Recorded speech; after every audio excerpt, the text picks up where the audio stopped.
Assalamualaikum warahmatullahi wabarakatuh.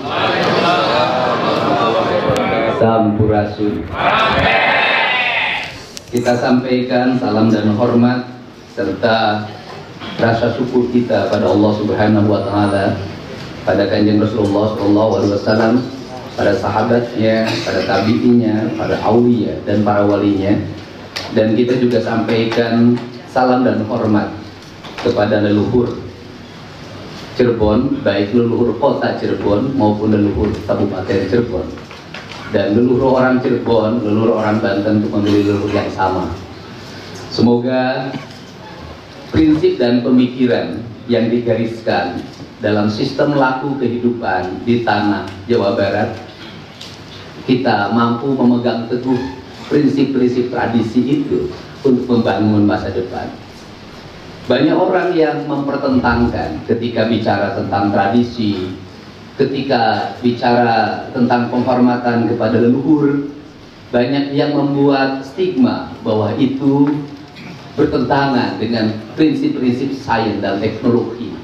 Seolah-olah orang yang berpegang teguh pada prinsip-prinsip leluhur dan tradisi leluhur, orang yang mengalami kecumudan, orang mengalami kemunduran, dan orang yang tidak memiliki nalar yang memadai.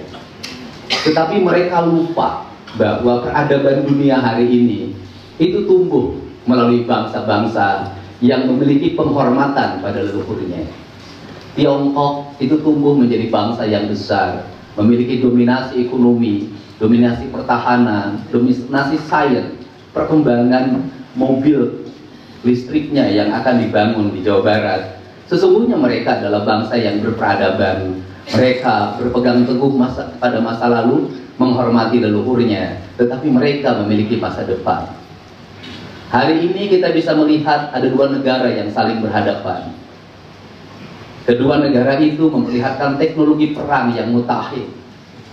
Langit seperti dihiasi oleh gelombang warna-warni yang indah, padahal seluruh gelombang dan cahaya itu adalah cahaya yang mematikan. Kita misalnya melihat bagaimana Israel sebagai negara yang keturunan Yahudi, dia begitu menghormati garis leluhur Yahudinya. Dan Iran sebagai bangsa Persia, mereka menghormati garis leluhur bangsa Persianya, dan mereka bangga sebagai bangsa Persia. Setiap 10 Muharram, orang Iran pasti memperingati peristiwa Karbala sebagai bentuk penghormatan kepada leluhurnya, yaitu Sayyidina Hasan dan Sayyidina Hussein. Cermin, tidak ada landasan bahwa orang yang berpegang teguh pada tradisi akan mengalami kemunduran. Justru terbalik, negara-negara, daerah-daerah yang lupa pada tradisinya, dia kehilangan masa depannya. Karena apa? Karena hidup tanpa jati diri. Jadi pada siang hari ini saya menyampaikan rasa hormat dan kagum pada senior saya. Kalau di tentara, kalau saya tentara tidak lulus, beliau tentara yang lulus. Pada Jenderal Dudung Abdurrahman, berkah menghormati leluhur sejak kapten berjanji akan membangun tajuk di Cirebon. Ternyata ucapan itu menjadi kenyataan. Jadi kasat, mungkin kalau sumpah itu tidak ada, tidak akan ada tajuk itu terbangun dan tidak ada pangkat kasat. Yang kedua, seorang pemimpin itu adalah seorang yang pandai mengambil keputusan di situasi darurat dan situasi genting. Maka pemimpin berani mengambil resiko. Nggak usah besok terpilih lagi nggak jadi wali kota yang kedua periode. Gak usah berpikir lagi besok terpilih nggak jadi DPRD atau jadi apapun. Tetapi hari ini saya harus mengambil keputusan itu, apapun resikonya. Dan saya melihat karir Pak Dudung itu melejit karena berani mengambil keputusan yang tepat pada saat orang lain ragu untuk mengambil keputusan. Saya kenal sejak lama, saya waktu jadi bupati, beliau adalah utusan Kepala Staf Angkatan Darat untuk peningkatan ketahanan pangan. Beliau yang menghitung berapa di sebuah wilayah produktivitas pangannya. Dan kedua, saya ketemu lagi di ruangan kasar, beliau sudah Pangdam Jaya. Yang ketiga, ketemu lagi, walaupun cuma nanya, tapi tidak sempat ketemu langsung ketika jadi Pangkostrat. kemudian saya ketemu lagi ketika jadi kasar, dan kemudian ketemu lagi ketika Pak Prabowo sudah jadi presiden dan beliau orang yang dipercayai untuk sebagai staf ahlinya. Saya mengucapkan selamat pada seluruh anggota DPRD Kota Cirebon yang hari ini berbahagia. Kebahagiaannya bukan hanya karena ulang tahun Kota Cirebon, tapi jabatannya bertambah 2 tahun. Tidak usah pemilu, cukup dengan putusan Mahkamah Konstitusi.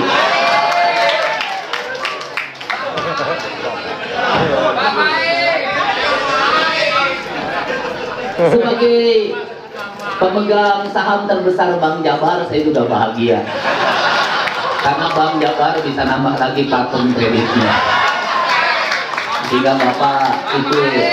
Tetapi saya pesan, kalau nanti platform kreditnya bertambah, istrinya jangan bertambah.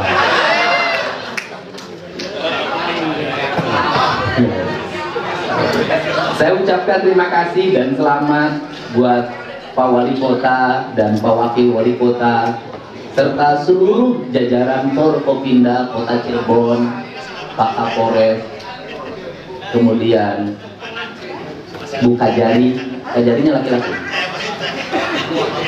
Pak Kajari, kemudian juga Ketua Pengadilan Negeri dan seluruh jajaran instansi vertikal yang ada di Kota Cirebon. Saya ucapkan terima kasih, serawuh di Kota Cirebon. Kemudian saya mengucapkan terima kasih atas kehadiran sahabat saya sejak saya wakil bupati, Kang Dedi Wahidi. Kang Dedi itu selalu anggota DPR karena namanya sudah Wahid. Dia Dedi nomor 1. Tetapi ternyata nasib jadi gubernur ada di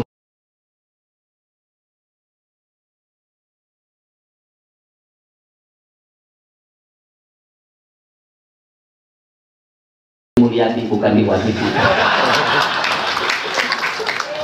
Saya senang sikap beliau yang konsisten dari bidang pendidikan, kemudian sangat memperhatikan lingkungannya untuk bisa bersekolah, sehingga aspirasi dari pusatnya masuk ke ini, berilah sebuah yayasan, berilah sebuah sekolah di mana anak-anak Indramayu bisa bersekolah.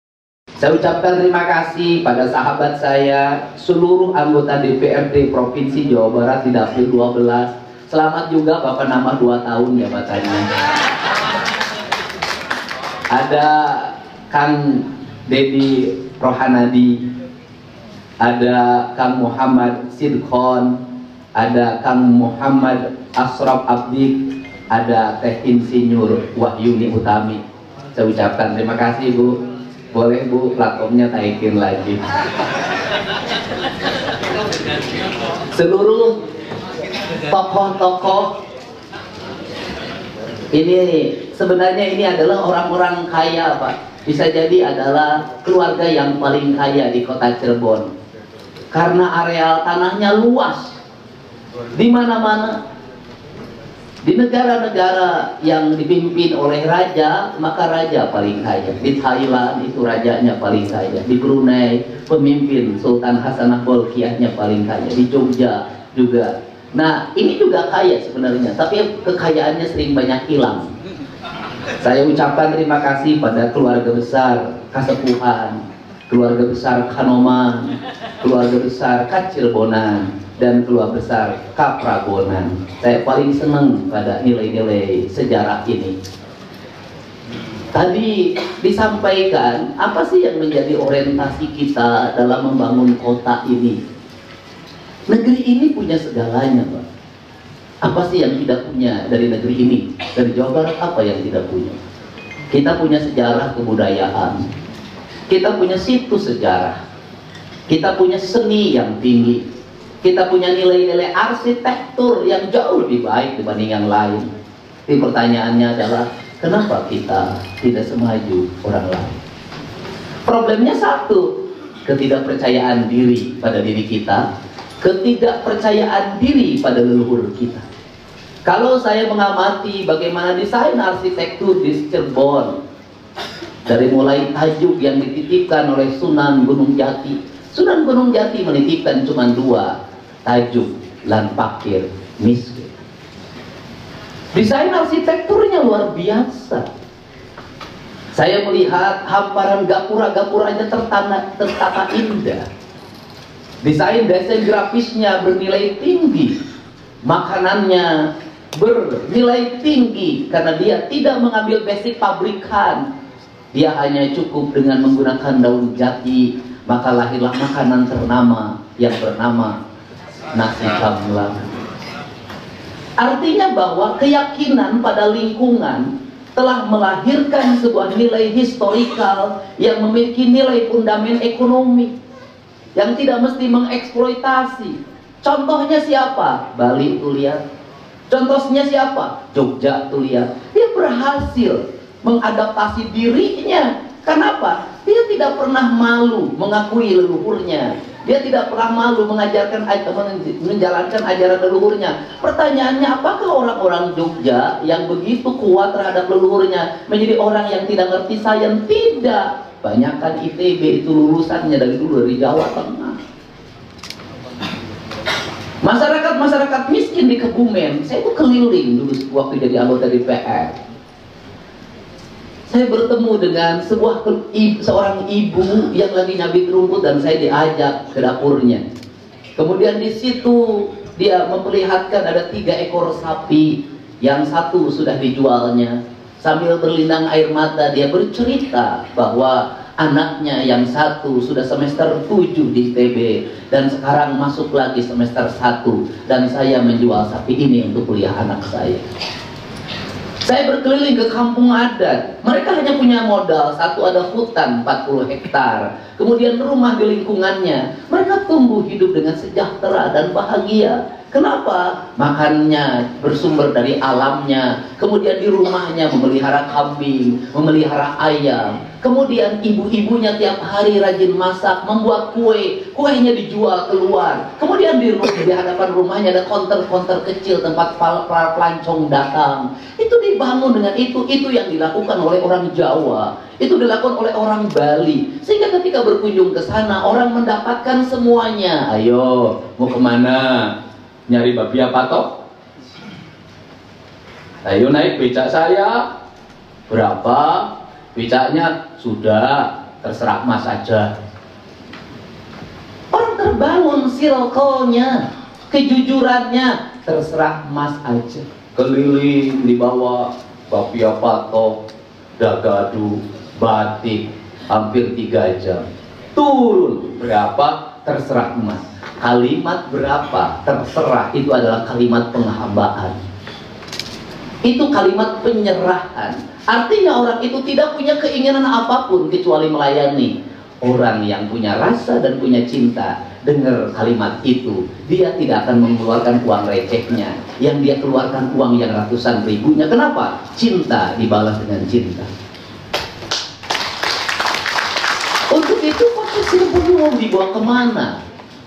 Kota Cirebon itu standarnya sederhana, Pak Wali. Pertama, jalan-jalannya harus baik.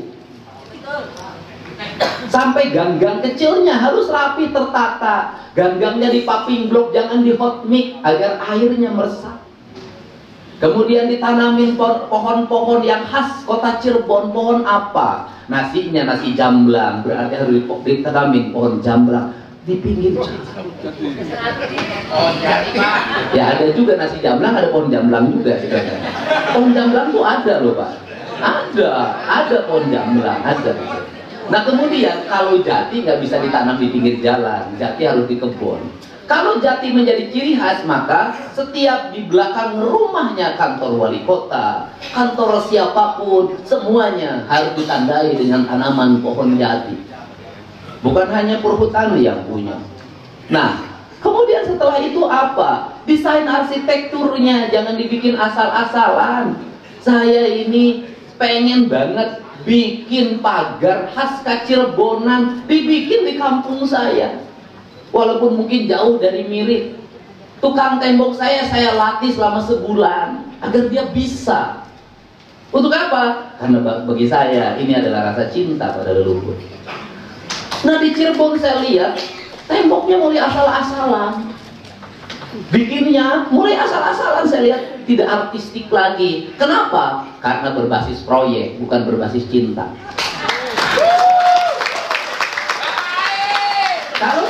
basis proyek, Pak. Wah, itu sama dengan kita, sama dengan ke PSK. Kenapa? Ukurannya ukuran duit, 150, gatel dikit, 300, 500, 1 juta. Seperti itu. Nggak ada kita memperhatikan dia bagaimana kesehatannya, bagaimana keselamatannya, bagaimana masa depannya. Nggak ada. Habis itu, buang badan, pura-pura tidak kenal. Begitu juga proyek. Kalau orientasi pikiran manusia, ketika dapat pekerjaan untung yang utama lebih dulu, maka dia sudah memisahkan dan mengurangi. Kalau dengan mengurangi menjadi problem, Pak. Tembok-temboknya tidak tertata, jalannya tidak beraturan, drainasenya berantakan. Maka hari ini kalau ditanya, Kang Didi ngapain sih detil seperti ini? Nggak bisa ngurus birokrasi, gubernurnya nggak detil. Nggak bisa ngurus birokrasi, wali kotanya nggak detil. Nggak bisa, ditipu. Saya lewat sebuah jalan, saya lihat ada proyek drainase. Loh, saya bilang kok drainasenya nggak nyampe sungai? Pak, kurang 200 meter, Pak, anggarannya nggak ada. Saya nggak ada urusan, selesaikan. Bila perlu kita iuran, kenapa? Fungsinya jadi tidak ada. Nah, ini harus dibangun. Untuk itu, kan tadi bicara, pasti saya perhatikan. Anggarannya berapa sih? 1,7 triliun, gede sebenarnya. Penduduknya berapa? 350.000. Wah, ini bisa. Caranya bagaimana? Wali kotanya detil, lihat digit anggarannya. Dan nanti bulan Juli, karena saya ingin percepatan, saya akan ngundang wali kota, sekda, kepala bapeda, kepala bapenda. Saya akan baca anggaran kota Cirebon, Kabupaten Cirebon, seluruh Jawa Barat, satu digit.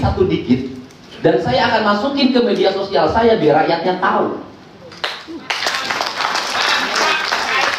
Biar rakyatnya tahu. Wah, ini nyumputinnya di sini, saya tahu. Wah, ini sumputinnya di sini nih. Ini di sini. Biarkan ini transparansi. Kalau ingin transparansi, publik harus tahu detail isi anggaran kita. Jangan ragu lagi, kasih tahu. Kenapa? Kalau publik sudah diberitahu detail anggaran kita, ingat, kita akan mendapat impact yang kedua, kepercayaan publik. Kalau kepercayaan publik sudah tinggi, Anda terus bekerja untuk publik, Anda dihujat siapapun, digempur oleh buzzer manapun, ada yang bela rakyat, bukan buzzer, bukan influencer. Kenapa? Rakyat tahu bahwa kita bekerja untuk mereka. Dan yang berikutnya kita akan mendapat apa? Partisipasi, Pak. Pak Wali kalau sudah menjalankan anggaran dengan transparan, detail, tidak ada yang disembunyikan, Pak Walinya bersikap sederhana, akan banyak para pengusaha yang datang kepada Bapak ingin memberikan dana CSR-nya untuk kemajuan kota Bapak. Kenapa? Karena Bapak dipercaya oleh pengusaha. Jadi rezekinya akan datang. Tapi kalau kitanya tidak terbuka, tinggal di rumah gelap, orang nggak akan percaya. Nanti rakyat bayar pajak pun susah. Kenapa pajak kendaraan bermotor di Jawa Barat hari ini terus meningkat? Karena saya memperlihatkan bahwa ini duit pajak, ini untuk jalan, ini untuk PJU, ini untuk drainase, ini untuk taman di pinggir jalan. Setiap hari saya tayangkan pembangunannya, berapa nilainya, berapa siap kontraktor mana yang mengerjakan, kemudian lamanya berapa, kemudian yang bekerja berapa orang. Terus saya jelaskan dan orang boleh scoring. Silahkan cek ketebalannya benar nggak, lakukan semua. Kalau sudah dipercaya, kemanapun pergi, maka orang tidak akan mengkhawatirkan kita. Kalau istri Pak Wali percaya sama Pak Wali, maka tidak perlu lagi di mana, video call dulu, sebelah sini nggak usah. Dia percaya. Kayak Pak Dudung dipercaya oleh istrinya, kemanapun pergi tak pernah ditanya. Nah, ini penting, Pak, trust. Nah, karena ini trust, yang berikutnya apa yang didorong? Nilai eskalasi sejarahnya, lingkungannya dibangun. Kalau saya tidak pernah ada yang nanyain, Pak. Yang peduli pun tidak ada, Pak. Ya, enggak ada anak saya lah. Nah, kemudian ini kan kota, Pak. Ini kota batasnya di mana? Sampai hari ini orang blank, Pak. Kota Cirebon sama Sumber itu sebelah mana? Blank, Pak. Bapak bikin, bukan mau perang, Pak, bukan. Bikin batasnya sebelah mana kelihatan. Bikin grafiknya, apa yang membuat khasnya kota Cirebon, apa yang membedakan dengan Kabupaten Cirebon. Setelah itu antar kelurahannya, Bapak bikin desain batas-batasnya. Gapura-gapura gang-gangnya ditata dengan baik. Kemudian selesaikan kemiskinan di kota Cirebon. Rumah-rumah rakyat miskinnya segera diperbaiki dan ditata dengan bangunan khas Cirebon. Ya, kemudian setelah itu apa lagi? Beresin tuh yang minum ciu di pinggir jalan, Pak. Ini kotanya kota wali, Pak. Masa di kota wali anak-anak mabau ciu, Pak? Masa di kota wali ada anak-anak tawuran? Ya, janganlah. Nah, iya, itu tramadol, eksimer yang di pinggir jalan itu ambil tindakan tegas, bersihkan, Pak. Kenapa? Kenapa saya ngotot terhadap ini? Karena ini adalah ekonomi. Di mana letak ekonominya? Saya buka. Bahwa anak-anak muda itu adalah objek dari pasar. Anak-anak remaja itu objek dari pasar. Pasar apa? Motor, gadget. Setelah itu apa? Minuman. Dan minumannya pinter. Dia jual itu yang murah-murah yang di bawah 5.000. Yang 5.000 recehan itu diambil kenapa? Karena menguntungkan. Saya lagi nanganin 2 pasien dari Sumatera Selatan hari ini. Narkoba. Dia konsumsi narkoba sejak SMP. Belinya 50 ribuan. Sabu-sabu. Itu dapat sedikit. Tapi dijualin. Karena ini pangsa pasar. Anak-anak kita, anak-anak remaja kita, adik-adik kita adalah pangsa pasar. Dia adalah pasar. Dan ada predator yang mempersiapkan dirinya untuk menjadikan mereka sebagai sumber ekonomi. Untuk itu saya beres ini nggak boleh. Harus diputus mata rantainya. Tawuran itu tersistem, dikendalikan di media sosial, ada gurunya. Kemudian ketika tawuran yang bikin bom molototnya anak sekolah, ada koordinatornya. Koordinatornya itu anak buahnya pasti anak sekolah. Koordinatornya cuma satu, jarang yang tawuran. Itu usianya dewasa, jarang. Rata-rata anak sekolah, koordinatornya satu. Koordinatornya mundur ngambil gambar, habis itu hilang. Ini sistematikanya harus selesai. Kenapa? Kita akan lost generation. Ada satu generasi yang akan hilang di negeri ini. Anda lihat Amerika hari ini, bagaimana anak-anak yang tidak bisa berkompetisi, dia menjadi pancandu narkoba, dia tidur di mana saja, wajahnya sudah kayak orang meninggal. Itu adalah merupakan residu dari sebuah perkembangan modernisasi pembangunan. Nah, pertanyaannya apa? Pertanyaannya adalah, kalau tahun 70-an yang nakal itu anak orang kaya, kalau tahun 80-an yang nakal itu anak orang kaya, hari ini yang nakal itu anak orang miskin. Apa aspek ekonominya? Dia ngambil motor, gak kebayar.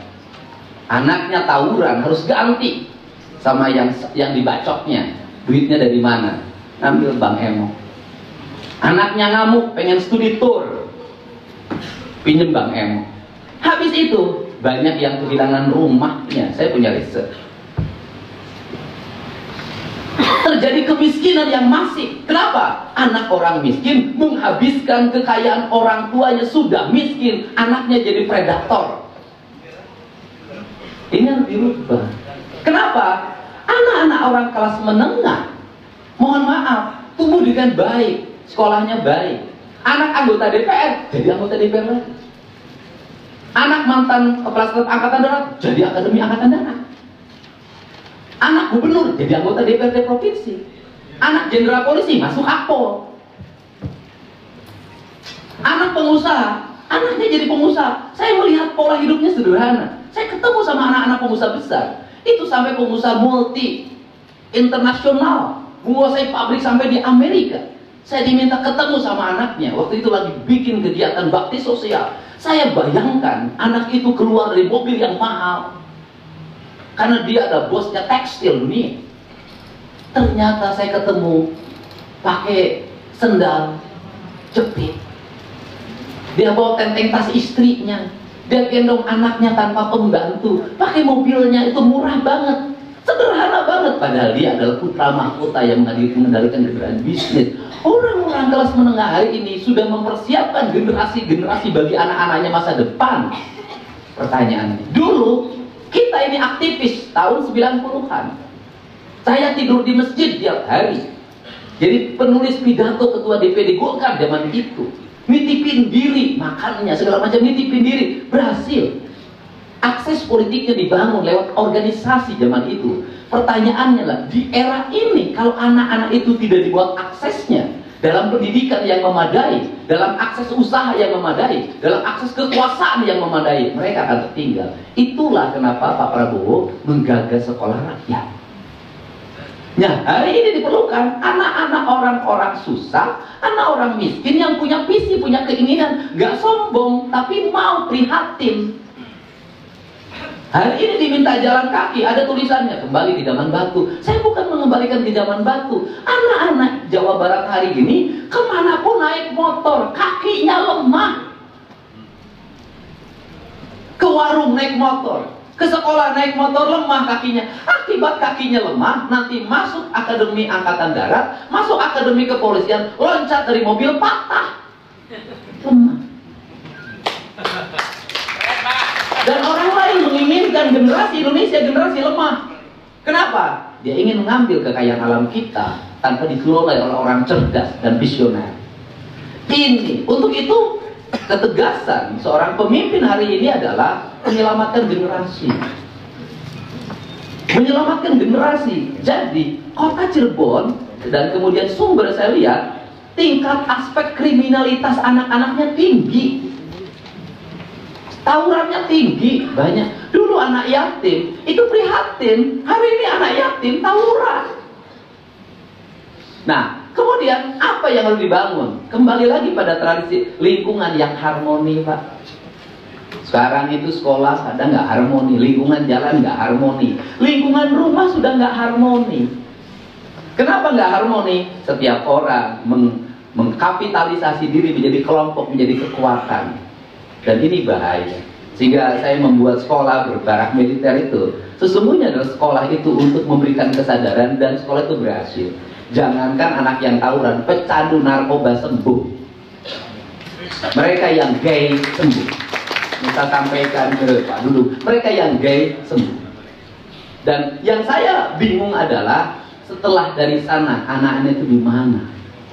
Kenapa? Banyak orang tuanya yang gagal dalam kehidupannya, banyak lingkungannya yang gagal. Kebingungan saya adalah lingkungannya sudah tidak lagi layak untuk kehidupan mereka. Itulah diperlukan sekolah yang menggunakan mes. Dan sekolah yang menggunakan mes hari ini itu kebanyakan milik orang kaya, itu boarding school. Yang berikutnya adalah pondok pesantren. Ini adalah pilihan untuk generasi ke depan, generasi emas. Untuk itu saya mengucapkan terima kasih pada seluruh warga kota Cirebon yang hari ini riang gembira, berbahagia karena Cirebon ulang tahun yang ke-598. Yang 598 itu kan bukan kota Cirebon ulang tahunnya, tapi Cirebon. Kalau kota Cirebonnya baru umur berapa tahun? 43 tahun. 43 tahun. Jadi ulang tahun kota Cirebon yang ke-43 dan ulang tahun Kacirebonan yang ke-598. Jelas ya Pak Wali ya. Dan saya dengar dari tadi Pak Wali berani kok, berani. Bom Cirebon masa nggak berani? Ya alhamdulillah. Termasuk Pak Wali berani anggaran datanya dibuka, disampaikan pada publik. Berani. SKPD-nya banyak yang susah bilang berani. Ya, saya ucapkan terima kasih pada semuanya. Mari kita bersama-sama karena pemerintah Provinsi Jawa Barat hari ini hadir dalam segala hal, dalam berbagai tingkatan masalah. Yang paling dekat ada 3 masalah publik yang saya selesaikan. Yang pertama adalah ada orang Garut yang nyuri motor, yang beli motor hasil curian. Akhirnya ditahan, meninggalkan anak 3, dan 1 lagi saat bayinya lahir dia ditahan. Kemudian saya coba untuk memfasilitasi, saya bilang ada namanya restoratif justice. Jadi orang membeli karena ketidaktahuannya, karena keinginannya pulang motor untuk ngojek, itu adalah hal yang harus mendapat perhatian. Dan saya berkomunikasi dengan jajaran polisian dan Kejaksaan Agung. Caranya satu, Kang Dedi, yang punya motornya harus memaafkan. Saya mencoba untuk mengundang bertemu mahasiswa Unpad. Saya bilang, kamu memaafkan nggak? Saya nggak tega Pak lihat yang terimanya. Kalau yang nyurinya sudah kebiasaan itu harus dihukum. Tapi yang belinya saya maafkan Pak, ya sudah, mungkin minggu ini mereka sudah bisa bebas dengan restoran juga. Jadi untuk itu caranya bagaimana kalau pemerintah kotanya ingin mengetahui detail urusan warga, mau tidak mau Pak Walinya harus bermedia sosial. Pak Wali tidak mungkin hanya mengandalkan laporan dari camat, lila, dari kepala dinas, lila. Bagaimana? Pak Wali harus lihat dalam setiap hari TikTok apa yang diceritakan di kota Cirebon. Jangan sampai nanti semuanya ke KDM, Pak. Pak KDM, saya mau melahirkan. Kayak kemarin Cirebon mau melahirkan. Saya bilang, giliran melahirkan kamu cerita sama saya, giliran bikin nggak bilang-bilang. Dan kesusahan rakyat kita, Pak, yang itu akan berdampak pada kejahatan, itu mudah-mudah. Yang lahiran butuh 2 juta untuk bayar BPJS. Kebayang kalau tidak dipenuhi 2 jutanya, besok kepala suaminya gelap, istrinya mau melahirkan sesar, nggak punya uang, bisa jadi besok dia mencuri. Jadi negara harus hadir menyelesaikan. Jadi Pak Wali tiap hari, setiap pagi bangun pagi buka TikTok. Pak Wali Cirebon, saya janda anak 3. Rumah meroboh biasanya Pak. Udah. Yang berikutnya kalau sudah rumahnya dibangun, mohon saya dinikahi. Ya cocok lah anak 3 buat Pak Wali lah. Kalau saya nggak mau lah, kalau janda. Ya ini canda. Untuk itu ini mau tidak mau sudah bermedia sosial. Kenapa? Karena hari ini publik itu bercerita langsung lewat akun pribadinya. Dan negara harus hadir untuk merespon setiap keluhan itu. Nanti kita bisa memverifikasi, dan kemudian setelah itu Bapak bisa nyuruh RT Bapak untuk ngecek. Nih tolong di tempat kamu, ini ada yang teriak-teriak nggak punya beras, tolong cek. Pagi-pagi Bapak sudah perintah ke lurah-lurah untuk keliling warga menemuinya. Yang sebelah sini ternyata ada kubangan air, yang di sebelah sini ada jalan kemudian yang berlubang, sebelah sini ada pohon yang mau roboh, sebelah sini yang listrik mau dendeng. Karena tugas wali kota seperti itu detil. Bila perlu nanti wali kota punya pasukan, punya panic button, yang kemudian nanti warga kalau darurat menghubunginya kemana. Dan kemudian aparat-aparatnya turun ke masyarakat, bawa baterai, bawa senter, nyenterin jendelanya. Itu mohon jendelanya terbuka, dikunci, dan itulah dilakukan di negara-negara maju. Kita ingin negeri ini seperti itu. Negara hadir untuk kedamaian dan kesejahteraan warganya. Terima kasih pada semuanya. Atur nuhun pada yang mau mendengarkan apa yang saya sampaikan. Semoga hari ini adalah hari bahagia. Wallahu muwaffiq ila aqwamit thoriq. Assalamualaikum warahmatullahi wabarakatuh.